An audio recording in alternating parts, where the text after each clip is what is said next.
Handing down a sentence to Nicholas Ninow. And of course, he broke it down in this way. He said that for rape, he gives him life imprisonment. For possession of drugs, 5 years imprisonment. And for defeating the ends of justice, another 5 years. Of course, the judge there saying that these sentences will then run concurrently with that first count, that being life imprisonment. And also adding there, Judge Mosopa, that sex offender, he must be registered on the sex offenders list, which means that in future, in any case, he's getting life imprisonment. But the fact is that he's no longer allowed to be employed or employable by any place that will have children. And of course, we're looking at some visuals still there from the High Court in Pretoria.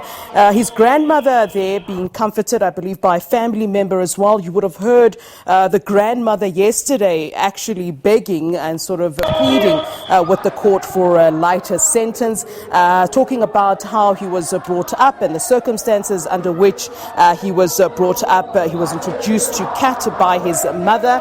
But of course, the judge not really taking a lot of that into consideration as he gave that a life imprisonment, because I saw he balanced out what the little girl has suffered as a result. We've heard about the trauma not only of the little girl, but the mother who has actually left her place of employment as she was too traumatized to continue. The little girl who has nightmares, the 7-year-old that he raped last year, and the fact that she's now afraid to even go to restaurants. She's afraid to sleep. She has nightmares.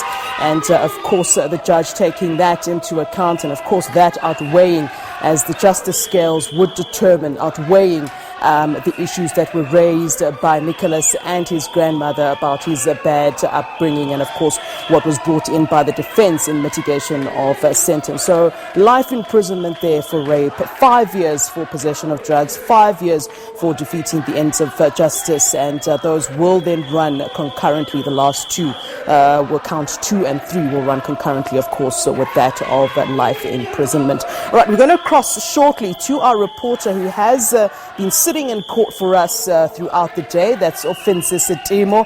He's there for us. He will be outside the court. I understand he's made his way outside the court, so we will be crossing to him shortly. But just some of the things that I think were quite important that the judge did raise. He raised the fact that he felt that the defendant raised the issue of him being remorseful and also expressing regret. And the judge there saying that the two cannot be interchangeable. You must use one or the other. And in fact, going as far as talking about what each means, giving us the definitions there of what regret is, what remorse is. So, of course, it seems that the judge was not very much convinced about whether he was regretting and being remorseful at that time. And then the judge, of course, also reminding us that although the accused was sort of found guilty on that one count of rape, there was more than one penetration. And of course, that also affected that sentencing that he put down. So all the issues that he raised there this afternoon had an effect on the ultimate life imprisonment that was handed down. We're going to cross then shortly to Offense Asidimo, our reporter. I believe he is there now. A very good afternoon to you, Offense. Are you with us? I hope you're at a place where there isn't too much noise. Otherwise, we'll try to get you in a better place. All right, we'll try to get hold of Offense again. At the moment, let's cross back to the court. You can see there is some jubilation, some happiness, especially from what I believe are Red Beret supporters. And of course, earlier on, there was a bit of a scuffle outside the court. And in fact, the delayed proceedings between the police and EFF supporters. There was a squabble about that. And we're going to get some clarity, of course, from Offense Asidimo, who was there to talk to us about what exactly transpired there. But let's take you back into the courtroom and just give you some of those visuals and some of the sound that is coming out of that courtroom in Pretoria.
All right, it seems that there is another scuffle or squabble breaking out there between the police and EFF supporters. We're going to get more clarity from Offensive Sudimo, our reporter who is there, about what exactly is the issue or what exactly is happening at this time. We would know that the earlier squabble, of course, caused a delay in proceedings.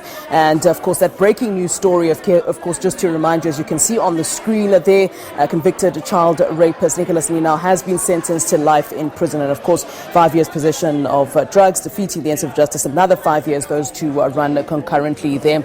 So we're taking you, of course, to those scenes, then Pretoria in the High Court, where there is much happening there. Of course, we saw him being Nicholas Ninow being taken down there to the holding cells, where, of course, he will be taken on to prison there. We know that the scuffle has got something to do with the fact that there was a feeling that Nicholas Ninow would get away with it, but it's strange that there's another scuffle now. So we'll try to understand what exactly the issue at this point is.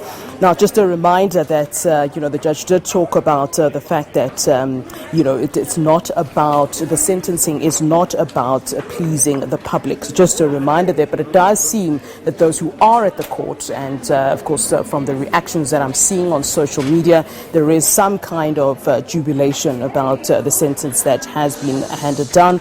The judge also referred to precedents, referring to earlier cases, saying that the purpose of sentencing is, of course, to rehabilitate, not to satisfy public opinion. So that was quite an important point, and perhaps many thought that he would give a light sentence after having said that. But, of course, we see now that the judge was very firm on where he stood on that issue and where the law, in fact, stands on that issue, adding the effects on the little girl who was violated, and that this sentence should also deter would-be offenders. And talking about the fact that the little girl has many fears now, and he's basically ruined her life. All right, so let's try then to get Offensive Sudimo. He is there for us to talk about what's happening there in court at the moment. I think, of course, we do have the breaking news story, so perhaps the question then to Offensive Sudimo, as we do get hold of him,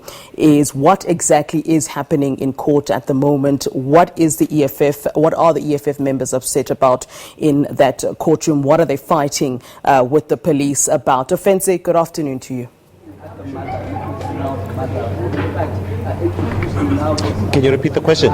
Okay, very good afternoon to you, Offensive. So, we've got the breaking news story, of course, the life imprisonment sentence being handed down. But the question to you right now, there's a lot of scuffle going on in the courtroom there behind you there. And earlier there was some kind of a squabble between the police and EFF members. Can you take us through what's going on and how it delayed proceedings that were meant to start earlier on today? Well, let me start by saying that Ninow has been sentenced to life imprisonment. He actually failed to win the sympathy of the court to get a lenient sentence. And the scuffle that you're actually talking about was when the EFF members in court were actually chanting some revolutionary songs just before the judge actually came in, as the judge actually delayed. As you remember, we had mentioned that the judge would actually come back to court around 2 p.m. To start with the sentencing procedure, but that wasn't the case. He actually came back just before 3 o'clock, and then they became a bit restless and they were a bit impatient and they started singing, and that's how the scuffle, if you may call it that, actually happened. But joining me now is the NPA spokesperson Pindi Jonondwane. I was actually going to react to the sentence today. Thank you so much, Pindi, for your time. As the NPA, what is your reaction to the sentence today? Well, we welcome the sentence as the NPA. We believe that the court is justified in handing out a life imprisonment term. That is what we have argued as the NPA, to say, in fact, the version of the accused in that he acted impulsively should be rejected. The evidence has shown that he actually planned this criminality, and therefore should be sentenced in accordance with what the law dictates, which is life imprisonment for rape of a minor. And I understand that it will be counted as double rape, where the act that he committed. Indeed, yes. The accused person was found guilty of 2 counts of rape, one of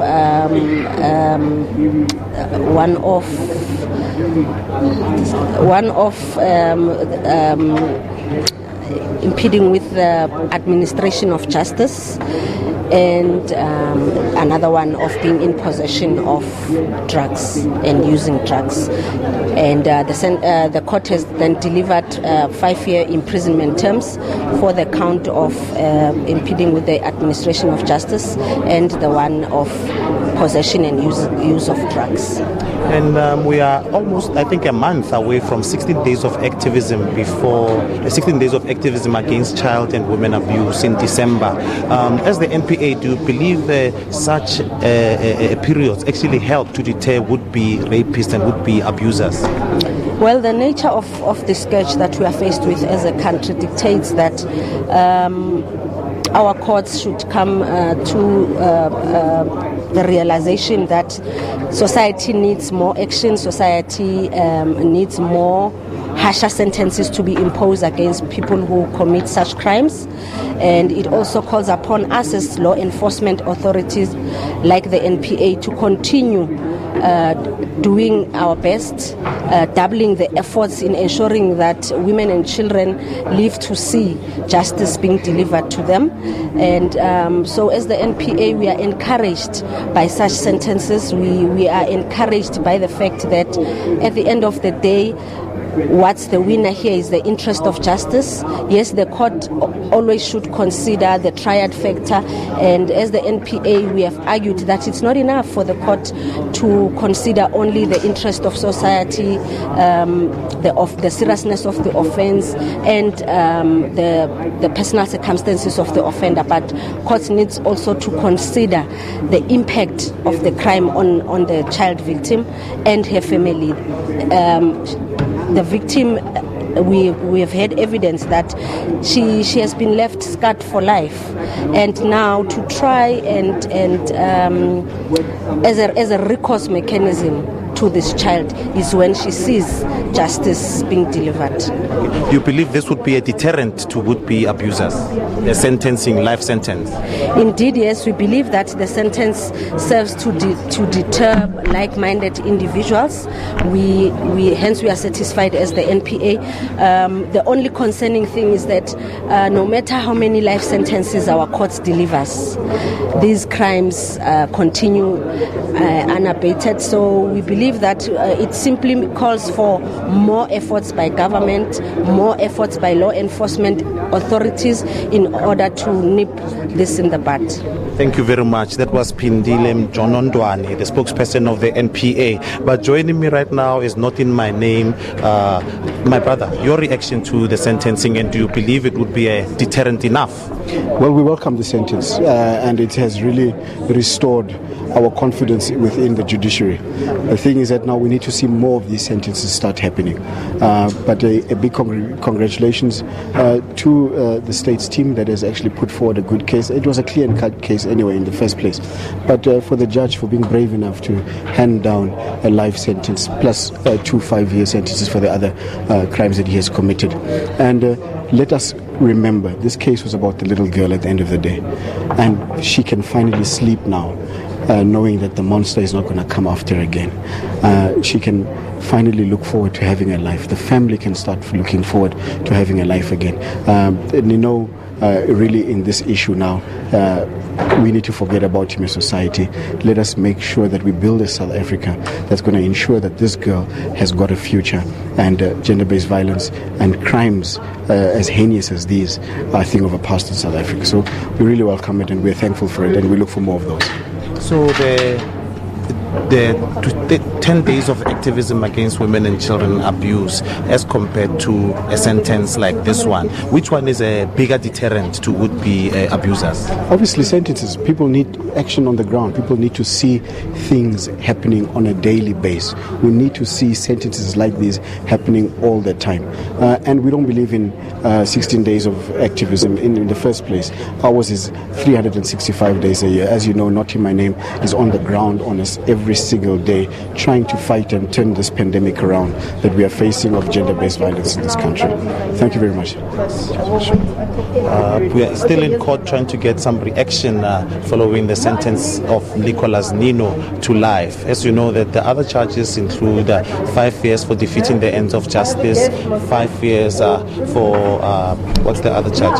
5 years for defeating the ends of justice, life for rape, and other acts is also 5 years. And we're going to try to get the EFF to also get a reaction, but it's quite busy and cluttered. But with that, it's back to studio.